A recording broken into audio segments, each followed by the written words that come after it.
자, 오늘 말씀 제목 같이 한번 따라서 하십시다. 끝까지 사랑하시니라.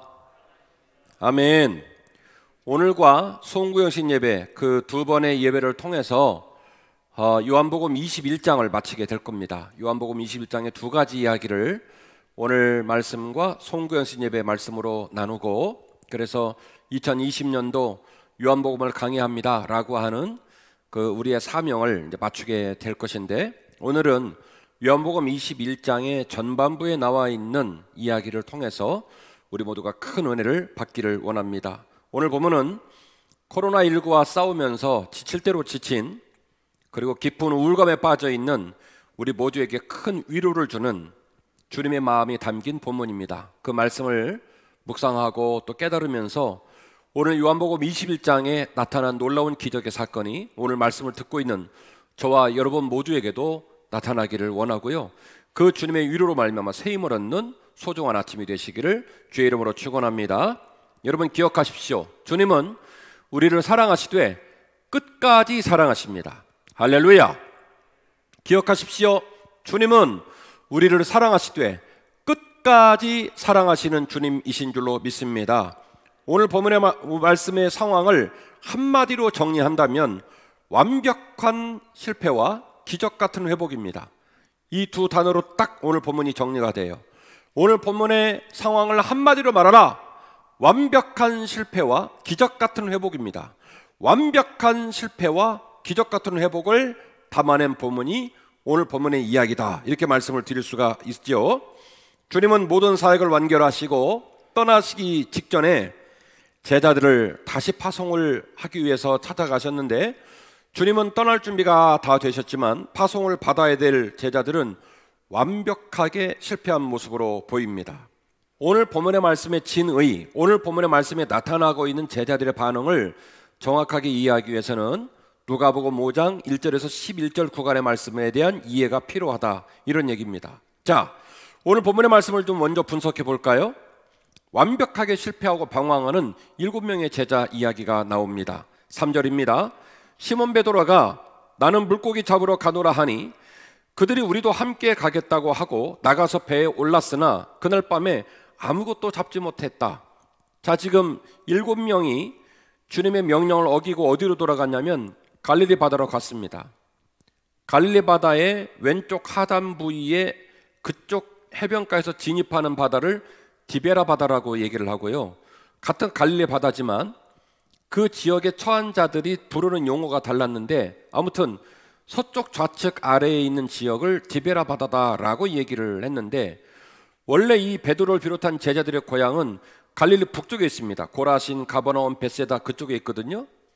거기까지 가는 것도 그렇게 촉박하고 마음이 급했는지 어디로 갔냐면 갈릴리 바다의 왼쪽 하단부에 있는 디베라 바다로 접근을 합니다. 가장 직선거리로 짧은 곳에 있는 곳인데요, 그곳에 가서 밤새도록 고기를 잡았지만 아무것도 잡지 못했다라고 이야기하고 있습니다. 4절입니다.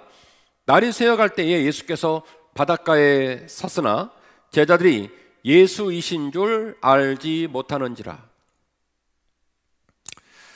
저는 지금 목회를 25년 하고 있는 목사입니다. 그리고 오늘은 비대면 예배이기 때문에 본당에 20명 앉아 계시니까 시무장로님, 원로장로님, 사랑하는 원로 목사님 내외 이렇게 앉아 계신데요, 우리가 신앙생활을 하면서 믿음이 점점 깊어지고 올곧게 믿음의 길을 철로역정을 완주하기를 원하지만 넘어질 때가 많죠. 그리고 우리가 기대하지 못했던 자리에 설 때가 많은데, 오늘 본문에 나오는 제자들처럼 비참하고 처참한 실패의 자리가 또 있을까 싶어요.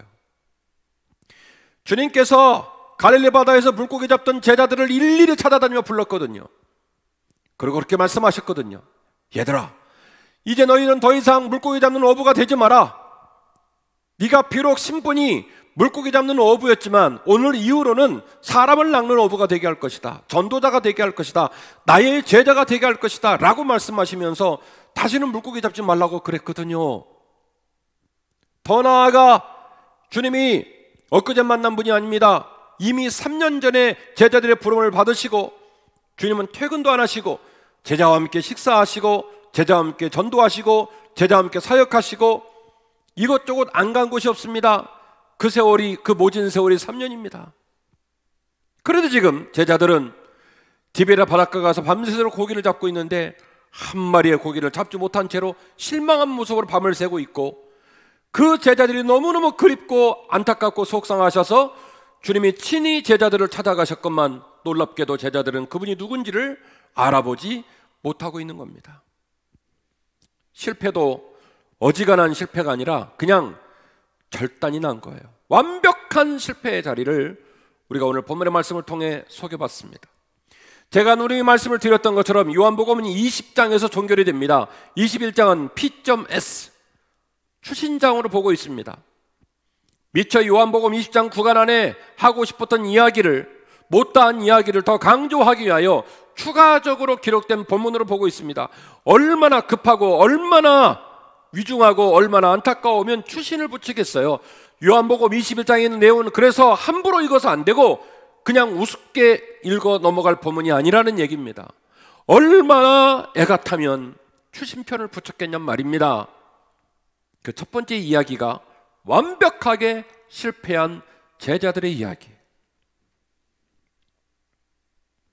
그리고 그 제자들은 그 실패한 자리에서 기적 같은 회복을 경험하게 되는데 또다시 주님을 직면하게 됩니다. 이 직면의 사건은 제자들 중에 누군가가 깨달음을 가졌다든지 혹은 제자들이 집단적으로 집단 지성을 발생시켜서 그들이 믿음으로 주님 앞에 나선 것이 아니라 오직 그들은 방황하고 있고 오직 그들은 깨졌고 오직 그들은 실패한 자들이었지만 그들을 찾아오시는 주님, 오늘 제 설교 제목 맞다나 어떻게 찾아와요?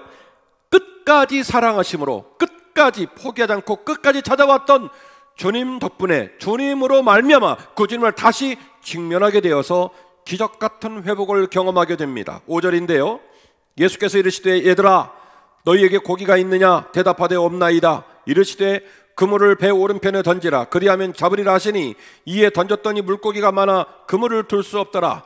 예수께서 사랑하시는 그 제자가 베드로에게 이르되 주님이시라 하니 시몬 베드로가 벗고 있다가 주님이란 말을 듣고 겉옷을 두른 후에 바다로 뛰어내리니라. 제가 좀 전에 누가복음 5장 1절에서 11절 말씀을 꼭 읽어주세요라고 말씀을 드렸습니다. 요한복음 21장 상반부의 얘기를 처음 읽는 독자는 지금 주님이 한마디를 딱 했는데 그 말을 듣고 제자들이 난리가 났거든요. 요한이 주님을 알아봅니다. 그리고 위중하게 베드로에게 그 사실을 고지합니다. 그 말을 듣자마자 버르장머리 어깨에 옷 벗고 있던 베드로가 막 옷을 막 입고 그리고 바다로 뛰어내립니다. 이게 무슨 말인지를 모르는 독자는, 처음 본문에 있는 독자는 이게 무슨 패턴이고 이게 무슨 반응이지 이런 생각이 들 수 있어요. 그러나 오늘 본문에 등장되는 제자들은 무언가가 떠오르는 거예요. 무언가 생각이 나는 거예요. 지금 말씀을 듣고 있는 우리 성도들, 오늘 예배당에 있는 우리 사랑하는 장로님, 존경하는 우리 원로 목사님, 저 입장에서는 우리가 처음 만났던 첫사랑, 우리가 처음 주님을 만났던 첫사랑, 우리가 중생을 체험하고 더 이상 세상으로 돌아가지 않고 세상 사람처럼 살지 않겠다고 고백했던 그날, 밤새도록 기도를 해도 시간이 가는 줄 모르고 밤새도록 기도를 해도 눈물이 그치지 않았던 그날, 제자들의 입장 속에서 까마득하게 잃어버리고 그래서 지칠 대로 지치고 희망이 없고 어쩔 줄 몰라 하며 디베랴 바다들을 찾았던 제자들, 완벽하게 실패한 제자들, 그 제자들 아무것도 남지 않은 것 같아서 뱃속을 들여다봐도 마음속을 들여다봐도 머릿속을 들여다봐도 아무것도 남지 않았다고 생각했던 그 제자들, 아무것도 없다고 생각했던 그 제자들 가슴 안에 생각지 못한 첫사랑, 생각지 못한 그 무엇인가를 다시 떠오르게 하는 사건을 주님이 주셨어요. 그러니 누가복음 5장 1절 이하의 본문을 모르는 사람은 요한복음 21장의 이 제자들의 반응이 무슨 반응인지를 알 길이 없더라는 겁니다. 그러나 다시 말씀드리지만 제가 지금 이제 소개를 하겠지만 제자들은요 마치 망치로 뒤통수를 맞은 것처럼, 아니면 마른 하늘 아래 천둥 번개가 떨어진 것처럼, 벼락을 맞은 것처럼 전율이 흐르고 벼락이 맞은 것처럼 제정신이 들고 벼락이 맞은 것처럼 그 옛날에 첫사랑이 떠오르게 됐다라는 말이에요. 그래서 그런 제자들의 기 경험과 복귀의 사건 때문에 오늘 본문에 이런 행동을 했단 말입니다. 무슨 말일까요? 과거 이들은 그들의 생을 뒤집어 놓는 감격적인 만남을 경험했던 사람들입니다. 방금 말씀드린 누가복음 5장 4절을 읽어드리겠습니다. 말씀을 마치고 시몬에게 이르시되 깊은 데로 가서 그물을 내려 고기를 잡으라. 시몬이 대답합니다. 선생님, 우리들이 밤이 새도록 수고하였으되 잡은 것이 없지만은 말씀에 의지하여 그물을 내리겠습니다. 그렇게 하니 고기를 잡은 것이 힘이 많아 그물이 찢어지게 되었다. 그야말로 생을 뒤집어 놓는 놀라운 소명의 만남의 사건이 베드로와 제자들에게 있었어요. 누가복음 5장에는 베드로의 표현 맞다나 예수님의 12제자 중에 유일하게 예수님보다 나이가 많았던, 그래서 생의 경륜이 깊었던 고령자로 보이는 베드로, 그 베드로가 말합니다. 당신 보기에 나보다 나이도 어려 보이고, 그리고 갈릴리 바닷가에 경험치가 얼마나 있는지 모르겠지만 내가 알기로 오늘 이 밤에 오늘 이 시기에 이 바다에는 고기가 있다 없다. 이걸 아주 확신에 찬 선언이에요. 그가 방문객으로 갈릴리에 와 있는 상황이 아닙니다. 갈릴리 바닷가의 바닥 사정이 아주 그냥 너무너무 손바닥 보듯이 완벽하게 갈릴리 바다를 숙지하고 있는 전문 어부입니다. 오랜 세월 갈릴리 바다에서 잔뼈가 굵었습니다. 그래서 말하는 겁니다. 이 밤에 갈릴리 바다에는 고기가 없다. 그러나 내가 선생님 말씀에 의지하여 그물을 내리겠다. 이게 바로 누가복음 5장 1절 이하의 사건이었어요. 그리고 순종을 부르는 회개의 힘이 나오게 되는데 8절 이하의 본문입니다. 누가복음 5장 8절 이하의 본문. 시몬 베드로가 이를 보고 예수의 무릎 아래 엎드려 이르되 주여 나를 떠나소서 나는 죄인입니다. 이는 자기 및 자기와 함께 있는 모든 사람이 고기를 잡은 것으로 말미암아 놀라고 세베대 아들로서 시몬의 동업자인 야고보와 요한도 놀랐음이로라. 예수께서 시몬에게 이르시되 무서워하지 말라. 이제 우리는 내가 사람을 취하리라 하시니 그들이 배를 육지에 대고 모든 것을 버려두고 예수를 따르니라. 자, 연결을 시켜볼까요? 그들이 밤새도록 고기를 잡았습니다. 고기를 잡지 못했습니다. 지칠 대로 지쳤습니다. 선생님은 죽어버렸습니다. 그리고 부활하셨다고 하나 더 이상 곁에 계시지 않다고 말합니다. 어쩔 줄 모르겠습니다. 우리는 이제 어떻게 해야 되는 건가?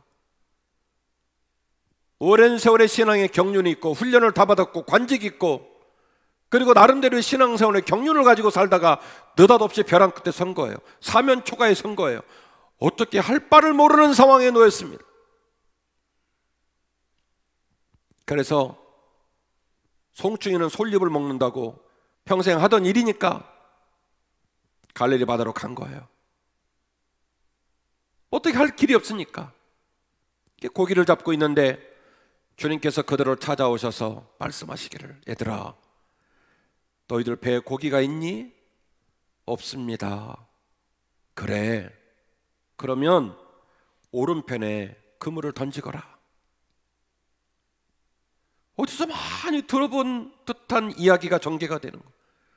그리고 오른편에 그물을 던졌는데 실제로 그물이 찢어질 정도로 고기가 잡혔지만 그물이 찢어지지 않았고, 오늘 본문의 말씀 보니까 153마리가 잡혔고, 그리고 그제서야 그 모든 광경을 지켜본 요한이 천둥 번개 같은 깨달음, 복귀, 첫사랑이 딱 생각이 나면서 그분이 누군지를 선포합니다. 누구라고요? 베드로에게 우리 주님이시다. 그러자 베드로가 배 위에서 뛰어내리게 됩니다. 누가복음 5장 1절 이하에서 베드로는 이미 한 번 경험한 바가 있습니다. 그때도 깊은 곳에 그물을 내리고 그물이 찢어질 정도로 고기를 잡은 이후 내가 바다에서 잔뼈가 굵어 이 젊은 선생 앞에 내 경험을 내세우고 내 지식을 내세우고 내 높음을 내세웠지만은 이분이 선언한 그 기적 같은 사건 앞에 베드로가 바다로 뛰어내려서 뭐라고 말했습니까? 나는 죄인입니다. 나를 떠나서서라고 말했던 그 옛생각, 그 놀라웠던 중생을 체험하고 기적을 체험하고 주님을 만났던 첫사랑이 탁 떠오른 거예요. 그래서 누가복음 5장 1절 이하의 본문을 읽으면 요한복음 21장의 제자들의 반응과 주님과 제자들의 언어가 너무너무 잘 이해가 되는 거예요. 뭐 한다고 왜 바다에 뛰어내렸을까? 왜 베드로는 그런 행동을 했을까? 누가복음 5장 1절 이하의 본문을 읽어보면 알 수가 있습니다. 지금 이 상황을 제가 한 문장으로 정리하겠습니다. 완벽하게 실패하고 끝까지 사랑하시다. 완벽하게 실패하고 끝까지 사랑하시다. 제자들은 완벽하게 실패했습니다. 그리고 주님은 그런 제자들을 끝까지 사랑하셨습니다. 우리는 오늘 본문의 상황이 주는 익숙함을 느끼지만 아마도 제자들은 망치로 한 대 맞은 것 같은 전율을 느꼈을 것입니다. 그리고 오늘 본문의 이야기는 창세기 3장 8절 말씀을 또한 떠오르게 합니다. 아담과 하와가 하나님 앞에서 선악과를 먹고 범죄하죠. 그리고 도무지 하나님을 뵐 수가 없어. 있지도 않다는 생명체를 만들고 그리고 천하 만물을 주고 생육하고 번성하고 다스리게 하고 그 어마어마한 축복을 주셨어요. 그리고 선악과는 너희와 나의 통로니까 선악과를 볼 때마다 나를 기억하고 먹지 마라. 그게 뭐라고요? 그게 뭐라고요? 사람이 죄인인 건요, 우리에게 주시고 누리게 하고 감사할 것을 줘도 본인이 갖고 싶은 거 못 가지면, 본인이 하고 싶은 거 못하면 성질을 내고 불평하고 괴로워해요. 여러분 맞죠? 우리가 얼마나 어리석고 이기적인 존재냐면 우리가 어떤 말을 하고 그게 부정적인 얘기든 갈등과 싸움이든 분쟁이든 항상 면분 있고 맞는 얘기처럼 말하면서 하루하루를 살지만 생각해보면 너무너무 우리는 우리만을 사랑하고 우리 생각에 몰입되어 살 때가 많아요. 막상 선악과를 따먹고 그 사실을 알은 거예요. 그게 뭐라고 그걸 따먹었을까? 하나님께서 에덴 동산에 수많은 생명나무 실과를 다 먹으라 했는데 이 선악과를 볼 때마다 나를 기억하라 했는데 어쩌자고 이걸 따먹었을까? 그래서 이들이 그늘로 숨어 다니기 시작합니다. 통회하고 자복하지 않았어요. 하나님, 제가 죄인입니다. 어쩌다가 이런 죄를 진지 모르겠습니다 라고 고백하지 않았어요. 그냥 그늘로 숨어 돌아다니는 거예요. 하나님이 그 모습을 보았을 때 얼마나 기가 차고 속이 상하셨을까? 아담아, 아담아, 하와야 네가 어디 있느냐? 창세기 3장 8절에 하나님이 아담과 하와를 찾아오셔서 죄짓고 망가지고 완벽하게 실패한 아담과 하와를 다시 그 품에 품으셨던 것처럼 요한복음 21장에 우리 주님께서는 완벽하게 실패한 제자들을 다시 찾아오셔서 끝까지 사랑하신 거예요. 제가 여러분에게 강조하는 이 단어를 우리가 다시 한번 가슴 가운데 깊이 간직하기 위한 본문 하나를 읽어드리겠습니다. 요한복음 13장 1절, 6월절 전에 예수께서 자기가 세상을 떠나 아버지께로 돌아가실 때가 이른 줄 아시고 세상에 있는 자기 사람들을 사랑하시되 끝까지 사랑하시니라. 할렐루야.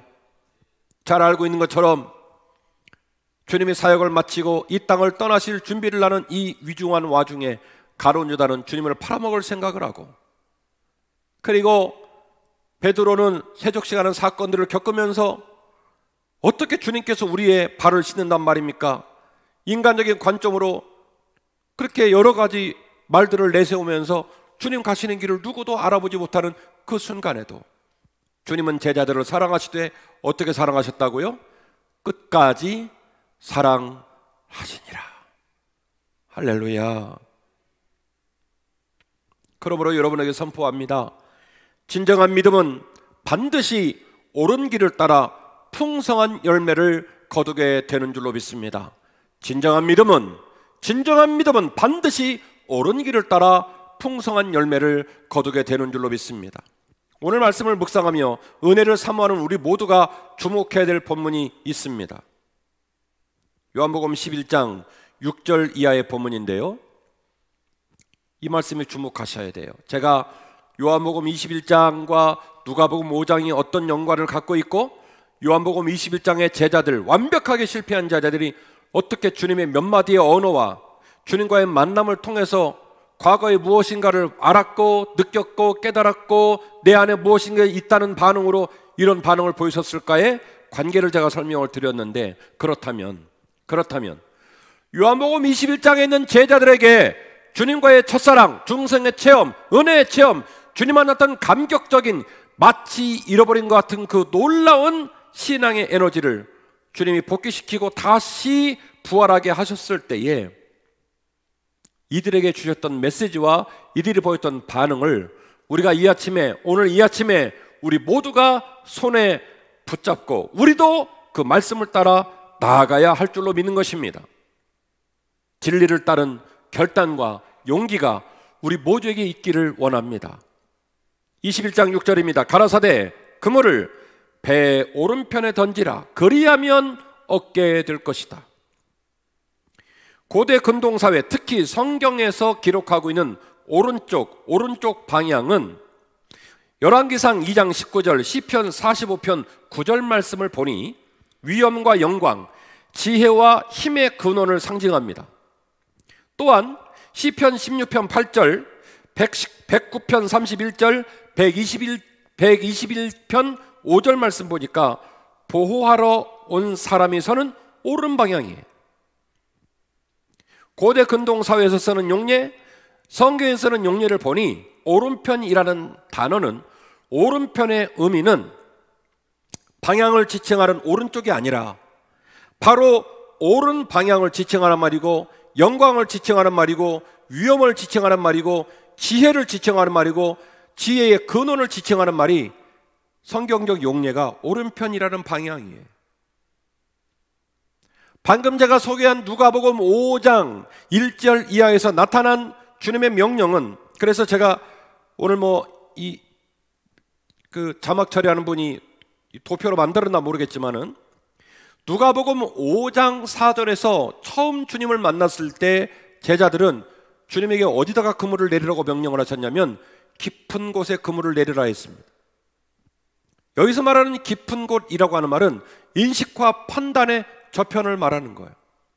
네 말만 따나 밤새 고기 잡았고 고기 없고, 그리고 고기 있는 층이 깊은 곳에 있는지 없는지 모르는, 그래서 네 인식, 네 판단, 네 논리, 네 합리성의 저편에 용기 내어 순종하라는 거예요. 첫 번째 만남의 명령입니다.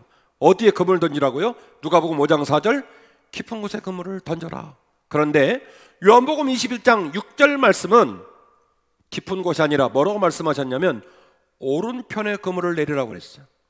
옳은 방향, 영광의 방향, 종귀의 방향, 지혜의 근원의 방향에 그물을 내리라는 거예요. 이거 굉장히 중요한 상징적인 의미가 있습니다.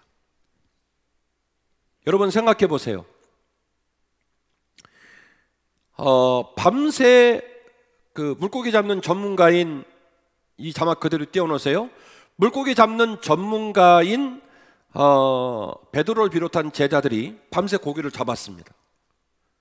고기 안 나왔습니다. 근데 주님은 지금 말도 안 되는 말로 우기십니다. 너희들은 못 잡았지만 내가 말하는 대로 그물을 내리면 어떻게 된다고? 고기를 잡는다고요. 그럼 여기서 한번 생각해 보겠습니다. 주님 입장에서는 배 오른편이나 왼편, 혹은 낮은 곳, 깊은 곳 상관이 있어요, 없어요? 없죠.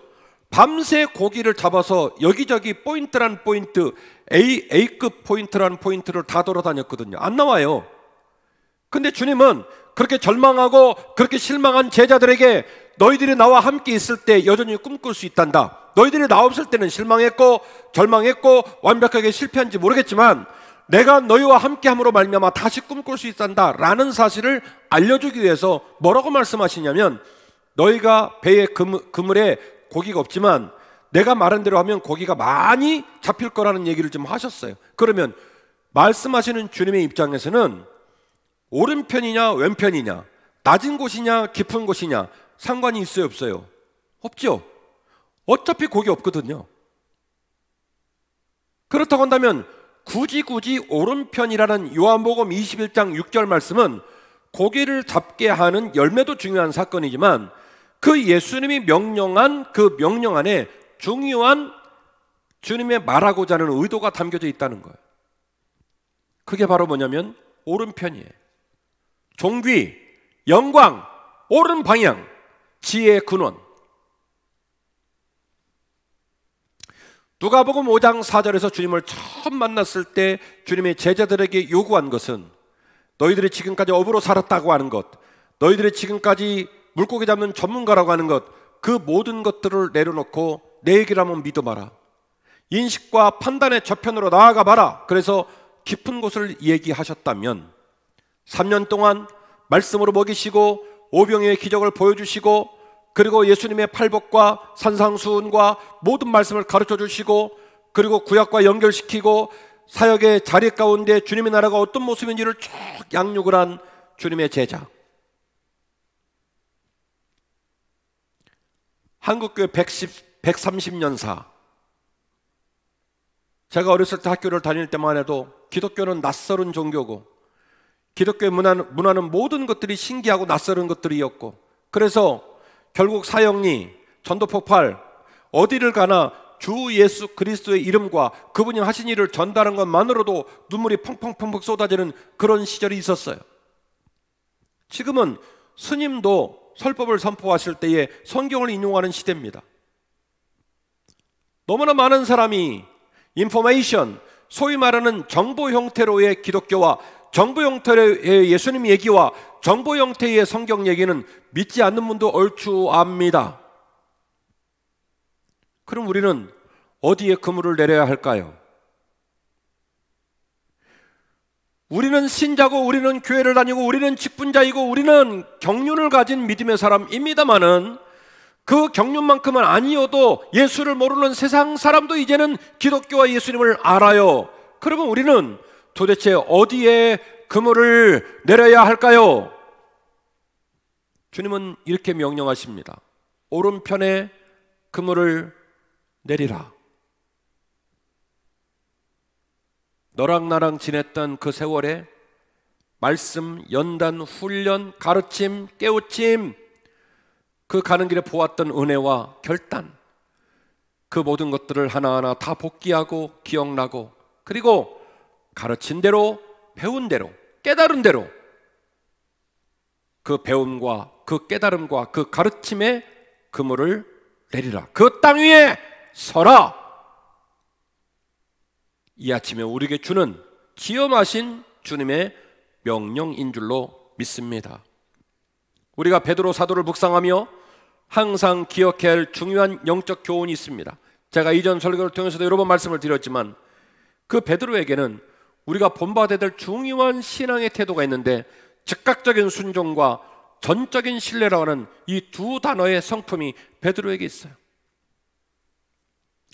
본의 아니게 제가 이전의 설교를 통하여 베드로 사도께서 사도로서 훈련을 받고 주님을 섬길 때에 좌충우돌하고 뒷수습을 못하고 너무나 우리의 모습을 닮은 성숙하지 못하고 경솔하고 뒷수습이 잘 되지 못했던 인간적인 모습을 제가 여러분에게 여러 번 소개한 바가 있습니다.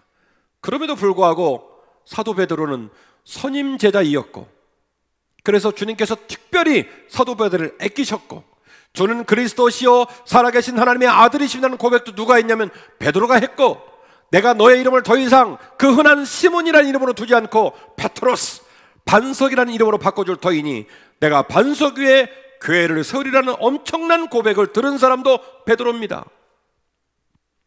좌충우돌이요 뒷수습이 안 되고 허물이 많고 어쩌면 우리를 톡 닮은 것 같은 그런 성경을 가진 베드로가 어떻게 주님에게 그 어마어마한 칭찬과 그 어마어마한 권위를 가져갈 수 있었을까? 제가 성경을 깊이 묵상하고 깨달은 것은 우리가 본받아야 될 두 가지 성품이 베드로에게 있더라는 거예요. 첫 번째는 베드로에게는 즉각적 순종이라고 하는 베드로 사도만의 신앙적 강점을 갖고 있어요. 요즘 시체말로 묻지도 따지지도 않고 주님 말씀하시면요 베드로는 노맨이 없어요. 우리가 알고 있는 예수님의 제자 중에는 예수님의 제자의 스펙트럼 컬러가 다양합니다. 이지적인 사람, 돈 좋아하는 사람, 권위 좋아하는 사람, 컬러가 다양해요. 그래서 12제자가 목소리를 내는데 12제자 목소리가 다 다릅니다. 어쩌면 우리가 사는 이 시대의 교회의 모습을 그렇게 함축시켜 놓은 것처럼 결이 다르고 언어가 다르고 생각이 달라요. 그런데 이 모든 제자들 중에 아주 돋보이는 베드로 사도의 성품, 태도가 하나 있는데 주님 말씀하시면요, 토를 안 붙여요. 어떻게 하냐면 즉각적으로 순종하는 거예요. 두 번째, 베드로 사도의 특징이 하나 또 있는데 전적으로 신뢰하는 거예요. 이 두 가지가 많이 배우고 똑똑하고 그리고 환경적으로도 높은 수위에 있는 다른 제자들이 감히 범접할 수 없었던 강력한 신앙의 에너지가, 베드로만의 정체성을 가진 에너지가 이 두 가지. 주님 말씀하시면 즉각적으로 순종하는 거예요. 저와 여러분이 오늘 이후로 즉각적으로 순종하는 저와 여러분 되기를 바랍니다. 여러분, 위중한 질병을 가지시고 병원에 가시면 여러분이 위중해서 생명이 위태로우면 대부분의 의사들이 말하는 여러분을 향한 권고의 중요한 내용이 뭡니까? 그걸 어떻게 행하라는 거예요. 이걸 어떻게 행하라? 즉각적으로 행하라는 거예요. 옷 벗고 환자복 입어라. 투석해야 된다. 수술해야 된다. 하기 싫죠. 몸에다 칼을 대고 투석을 하고 바빠 죽겠는데 돈 벌어야 되고 직장 가야 되고 옷 벗고 환자복 갈아입으라는 거예요. 그런데 위중한 질병 앞에 있는 환자에게 의사가 청하는 명령은 단호합니다. 어떻게 해요? 즉각적으로 이 일을 하라는 거예요. 주 예수 그리스도의 말씀을 듣고 주 예수를 따르는 주님의 제자들에게 가장 중요하게 요구되는 성품 중에 하나는 주님 말씀하실 때 즉각적으로 순종하는 거예요. 즉각적으로 순종하는 거예요. 물러서면 놓치거든요. 물러서면 생각이 바뀌거든요. 물러서면 생각이 달라지고 따를 수 없거든요. 베드로는 즉각적으로 순종한 거예요. 두 번째, 베드로는 전적으로 주님을 신뢰한 거예요. 바다에 뛰어내리라면 뛰어내리고 시킨 대로 해요. 이게 베드로 사도의 특징이에요. 이 놀라운 베드로 사도의 영적인 거장 베드로 사도의 신앙적 성품이 오늘 이 아침에 저와 여러분에게 있기를 주의 이름으로 축원합니다. 결론입니다. 주님과의 직면이 주는 감격과 풍성함을 우리는 사모하면서 남은 삶을 살아야 될 줄로 믿습니다. 10절 말씀이죠. 예수께서 가라사대 지금 잡은 생선을 좀 가져오라 말씀하십니다. 시몬 베드로가 올라가서 그물을 육지에 끌어올리니 가득히 찬 큰 고기가 153마리였습니다. 그리고 이 같은 많은 물고기를 잡았지만 그물이 찢어지지 아니하였습니다. 예수께서 가라사대 와서 조반을 먹으라. 제자들이 주님인 줄 이제서야 알아서 아무도 왜 이런 행동을 하시는지, 당신이 누구냐고 묻는 사람이 없어요. 여러분, 지금 아침 식사 자리에 초대받은 제자들의 마음이 느껴지십니까? 어떤 표정일 것 같아요? 귓볼까지 빨개지고 감히 주님을 쳐다보지를 못하고 쭈뼛쭈뼛거리는 모습 아니었을까요? 저는 제 눈에 보여요. 얼마나 죄송하고 얼마나 민망하고, 내가 이것밖에 안 되는구나. 내가 목사인데, 내가 장로인데, 내가 권사인데, 내가 모태신앙인데, 아이고야, 내가 이것밖에 안 되는구나.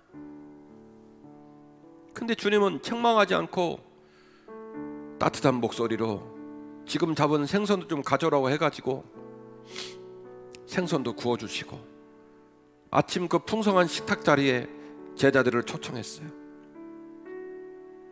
예수께서 떡을 가지다가 저희에게 주시고 생선도 그렇게 자상하게 한 사람 한 사람에게 먹이셨어요. 사랑하는 성도 여러분, 얼마나 힘드십니까? 그리고 여러분의 부모님, 여러분의 아내, 여러분의 남편, 여러분의 자녀는 또 얼마나 힘들겠습니까? 오늘 끝까지 사랑하시니라는 말씀을 통하여 여러분에게 약속합니다. 하늘의 아버지 되신 우리 주님이 여러분을 끝까지 사랑하실 거예요. 때로는 곤조를 부리고 원망하고 불순종하고 어두움 가운데 섰다 할지라도 하늘에 계신 우리 아버지는 우리를 끝까지 기다리시고 끝까지 찾아오시고 끝까지 사랑하실 거라 믿습니다. 우리의 생각과 언어와 삶의 자리가 잘못될 수 있고 품이 없고 주님 보시기에 흡족하지 않을 수 있지만, 그래도 주님은 너는 내 아들이요 너는 내 딸이라 말씀하시고 책망치 아니하시고 디베라 바닷가를 찾아오신 주님께서 오늘 이 귀한 말씀을 통하여, 이 연말 귀한 시간을 통하여 저를 찾으시고 여러분을 찾으시고 여전히 우리에게 아침 조반을 먹이시고 우리를 당신 품에 끌어안으실 줄로 믿습니다. 얘야, 너는 나의 사랑하는 딸이란다. 너는 나의 사랑하는 아들이란다. 주님께서 여러분을 부르시는 그 음성을 이 아침에 들으시기를 원합니다. 그리고 주님께서 우리에게 영적인 아비요 영적인 어미요 믿음의 호주로 우리를 세우셨다면 우리도 그 사랑 받아서 우리의 가족을, 믿음의 동역자를 끊임없이 찾아가고 기다리고 끝까지 사랑하겠다고 고백해야 될 줄로 믿습니다. 베드로의 특징을 제가 이렇게 말씀드렸죠. 즉각적인 순종과 전적인 신뢰라는 특징을 갖고 있었다. 오늘 말씀을 듣고, 그래서 저는 오늘 말씀을 증거하면서도 저의 마음에 주님이 주시는 말씀이에요. 김 목사 쩔쩔매지 말고 두려워하지 말고 방황하지 말고 오른편에 그물을 내려. 너 배웠잖아. 너 나와 함께 했잖아. 너 은혜를 체험했잖아. 너 내가 가르친 말씀이 있잖아. 그 모든 말씀을 네 마음에 간직하고 오른편에 그물을 내리거라. 그러면 내가 너로 하여금 풍성히 잡게 할 것이다. 153마리의 놀라운 풍족한 거둠과 열매의 역사가 제 목회에도 있을 줄로 믿고 여러분의 인생에도 있을 줄로 믿습니다. 우리 주님은 아버지의 마음으로 우리를 끝까지 사랑하시는 주님이십니다. 우리는 우리를 다시 믿음으로 부르시는 주님의 음성에 즉각적으로 응답하고 반응해야 될 줄로 믿습니다. 하나님께서 우리를 부르실 때, 하나님께서 우리에게 은혜를 주실 때, 하나님께서 말씀을 통하여 우리의 심령을 살릴 때 우리는 즉각적으로 반응해야 할 줄로 믿습니다. 전적으로 신뢰하고 즉각적으로 반응해야 될 줄로 믿습니다. 이제 깊은 곳에서 오른편 방향으로 가야 하고, 이제는 디베라 바닷가에서 우리를 찾으시는 주님 품으로 돌아가야 할 줄로 믿습니다. 오늘 말씀을 들은 우리 모두가 이렇게 귀하고 아름답게 세워질 수 있기를, 우리를 끝까지 사랑하신 주님 품으로 담대히 나아가서 오른편에 그물을 내리고 153마리 이상의 놀라운 아름다운 축복의 열매를 저와 여러분 모두가 거둘 수 있기를 주의 이름으로 축원합니다. 빛을 잃어버리고 소명을 잃어버리고 감사를 잃어버리고 어쩔 줄 몰라 하며 디베라 바다에서 물고기를 잡고 있던 7명의 제자들의 모습이 오늘 말씀을 듣고 예배하는 우리들의 심령과 우리들의 삶을 너무 닮은 것 같아서 민망하고 죄스러운 마음을 금할 수가 없습니다. 그러나 주님, 그들을 원망하거나 책망하지 아니하시고 그렇게 곤조 부리고 등 돌리고 방황하는 제자들임에도 불구하고 끝까지 기다리시고 끝까지 찾아가시고 끝까지 사랑하셔서 그들을 다시 품에 품으시는 주님의 놀라운 사랑을 오늘 말씀을 통해 깨닫게 되었습니다. 주님, 황망한 디베라 바닷가가 아니라 이제 조반을 준비하시고 우리를 부르시는 주님 품으로 나아가겠습니다. 내가 너희와 함께 하는 세월 동안에 가르치고 배우고 이끌어갔던 그 모든 삶의 진리 앞에 그 오른편에 그물을 내리라 말씀하신 주의 명령에 순종하겠습니다. 오늘 이후에 우리의 삶이 흔들리지 않게 하시고 오직 십자가만을 바라보게 하시고 주님 약속을 붙들게 하시고 담대히 정진정양하게 하옵소서. 주께서 우리의 삶 가운데 허락하신 물질 가운데 일부를 분별하여 10의 1조 범사의 감사예물 주정예물 선교와 건축과 특별한 소원을 담아 주 앞에 봉헌하오니 하나님 이 예물을 흠양하여 주옵시고 예물 드리는 손길에 담겨진 사랑하는 성도의 눈물과 사랑과 거룩한 희생을 기억하여 주옵소서. 주신 이도 여호와시요 거두주신 이 여호와시라 말씀하셨던 욥의 고백이 우리의 고백입니다. 너희는 먼저 그의 나라와 그의 의를 구하라는 고백이 우리의 고백인 줄로 믿습니다. 하나님 남은 삶이 주로 말미암아 복되게 하시옵소서. 이른 비와 늦은 비에 은혜가 있게 하시고 건강에 복이 있게 하시고 부모와 부부와 자녀의 복이 있게 하시고 하나님으로 말미암아 영광 돌리는 귀한 삶으로 담대히 쓰임받아 더 주님을 섬기며 더 물질로 봉사하며 이 땅에 저들의 개인적인 비전도 이루어지는 놀라운 삶을 살다가 주님 품에 안기게 하여 주옵소서. 몇 주째 성도를 보지 못하여 안타까운 마음을 금할 수가 없습니다. 텅 빈 예배당에 성도들이 다시 몰려올 때까지 성도들의 가정을 방문하셔서 그 가정이 예배 처소가 되게 하시고 은혜의 전이 되게 하시고 기도하는 기도처가 되게 하시고 믿음으로 똘똘 뭉친 안민가족 모두가 되게 하여 주옵소서. 예수님 이름으로 간절히 축복하며 기도하옵나이다. 아멘.